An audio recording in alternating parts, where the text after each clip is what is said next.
Good morning, ladies and gentlemen, and welcome back to another edition of Cubs Daily. My name is Stephen Ryan, presented by Fan Arts. The Cubs and Padres are officially locked in for that 4-5 wild card matchup. The results over this weekend will determine who has home field advantage. The Cubs have the current advantage as it sits up 2 games on the Padres. Awaiting the results of the games, we'll see where we land. Either way, it's a good chance for the Cubs to get home field advantage. They are in control.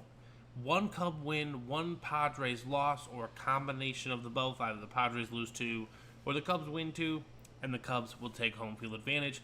Then the winner of that specific series will get to face the 1 seed, who I believe is going to be the Milwaukee Brewers. So it's going to be a really fantastic matchup. The Padres and the Cubs, I'm going to get into it here in a little bit. It's a little bit of a battle of 2 different philosophies, which I'm really, really excited to watch. But again, who knows who's going to win, right? The Padres, they've been playing okay. They haven't been overwhelming by any means, They're in the playoffs. They've been solid all year. They had a very, very aggressive trade deadline, and it's kind of curious to see what they do in this situation. Obviously, we know the power of the players there. We're going to talk about those guys here in a matter of moments, but for these next 3 games, it's about the Cubs getting healthy, right? I believe Kyle Tucker is supposed to come back later today. We'll see when they release the lineups here in a few hours. Seiya Suzuki, multiple home runs in the game yesterday, which is something you love to see on that front. You want to see these guys getting their power strokes back, right? Cubs offense hasn't been amazing, but again, it's starting to get a little bit of a rhythm back in its hitch. One thing I do know for sure in this series is I don't want to see Shota pitch. I'm beyond nervous to watch him pitch. Again, could just be, the fatigue at the end of the season, but either way, Shota has been getting rocked left and right by Major League hitting this whole month. And I'm not sure if flipping the calendar is necessarily going to change anything on that front for him. So him pitching scares me. Obviously, the day before, Matt Boyd pitched really, really well. It was a really positive sign on that front for this Cubs venture. So I think Game 1 and Game 2 is going to have to go to Cade Horton and Matthew Boyd, whichever way you want to, rock that combo. And, talking about Cade Horton, he did leave that game on Tuesday after 3 innings. He only threw 29 pitches, but Taylor McGregor reported that it was due to lower back issues, and they kind of went more in on depth of it today. So Chicago Cubs rookie pitcher Cade Horton exited his start against the Mets on September 23rd. Manager Ken Council stated that Horton feels better. He's going to rest through Friday, and he's going to resume throwing on Saturday. So I'm not sure if they're going to be targeting him for a Game 2 start or a Game 1 start. But if we were going based off the numbers that were produced this second half of the season, Cade Horton should be your number 1 starter going into it. Craig Counsell said he is on track, but it's nothing guaranteed per se. So again, just the fatigue of 162 games, ladies and gentlemen, it can add up. The Cubs limping into the postseason. Hopefully everyone kind of just gets healthy at the right time, right? Kyle Tucker comes back this weekend, gets some good swings. Cade Horton's bullpen sessions go well. And, maybe we can just win these first 2 against San Diego, get a day off, and then we will see where we're at for that series in Milwaukee.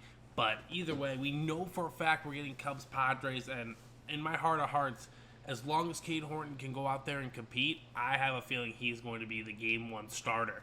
Now, who will he face from the Padres front? We will wait to see on that, and we'll preview that whole series. But again, I think it's probably going to be Michael King, someone of that nature. Maybe Dylan Cease. Dylan Cease hasn't been as strong all year, though. But, again, it's about keeping Cade Horton healthy. They've kind of been monitoring him all year. There's never been an official innings limit on him, but, there was always that rumor, right? He always went 5 innings and they pulled him, right?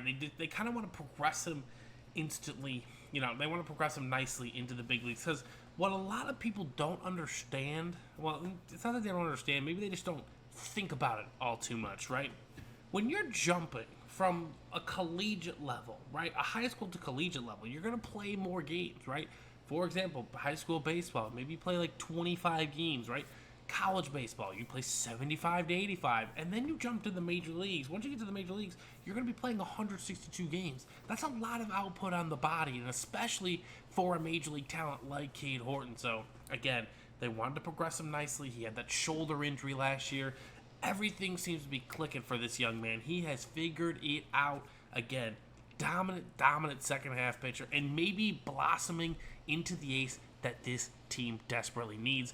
I would love to just throw him out game one and see where the magic falls with him, right? If he's truly going to be our number one ace, put him out there, jockey him in that position. Let's see him go out there and perform. That's just my 2 cents on it. But hey, as long as Cade Horton's healthy, I am excited to watch him pitch next Tuesday against the Padres. Now, this is what I was teasing about a bit before, right? This wild card series against the Padres is going to be a best of 3 versus 2 different philosophies, right?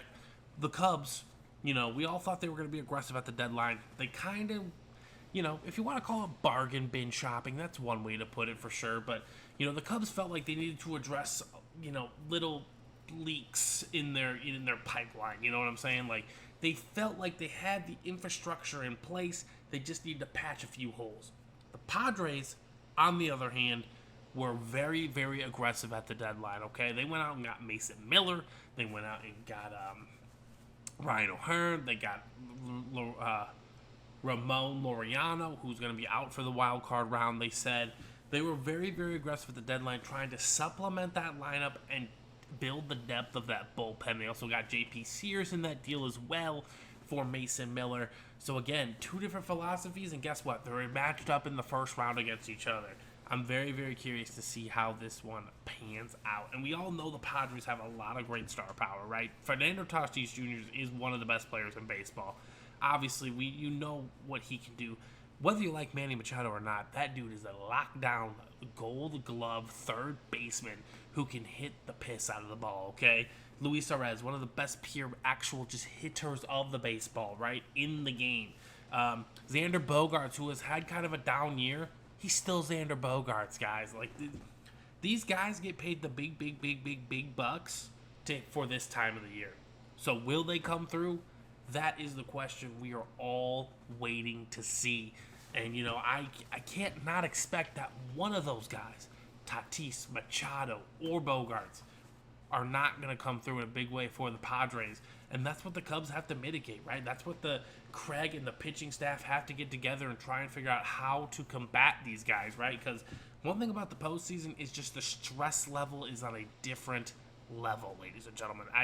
If you have not experienced postseason baseball for this Chicago Cubs team, buckle your seatbelt. The anxiety is at a different level. Every pitch means something, okay? You have to understand that. When it's an 0-1 count, it either could be a 1-1 or an 0-2, and you already feel like the batter's out. It's just a ridiculous feeling to think about, especially when it comes to baseball, but it's October, baby. It's when legends are absolutely born. So that's what this next 3-game series right here versus the Cardinals to round out the 2025 campaign really are for the Cubs, right? I don't imagine maybe we're going to see probably Colin Ray, here today. Let's see here on the projections. We're going to see Colin Ray. We'll probably see a bullpen game, maybe see Jordan Wicks. Again, depending on where we are, if we could get this wrapped up here by tomorrow. Yeah, we haven't even announced our starter yet.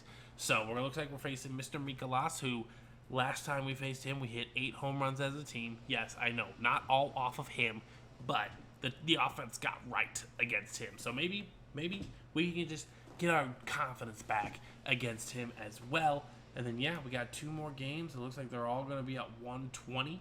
And that's going to round out our season, ladies and gentlemen. Actually, it looks like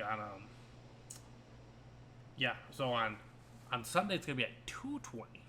Believe it or not, 220 will round out the season. So it looks like everyone's going to be playing at that time. So either way, ladies and gentlemen, these next 3 games for the Cubs are going to, hopefully build some momentum. Ideally, we take 2 of 3. We win the series, head into the postseason with some momentum.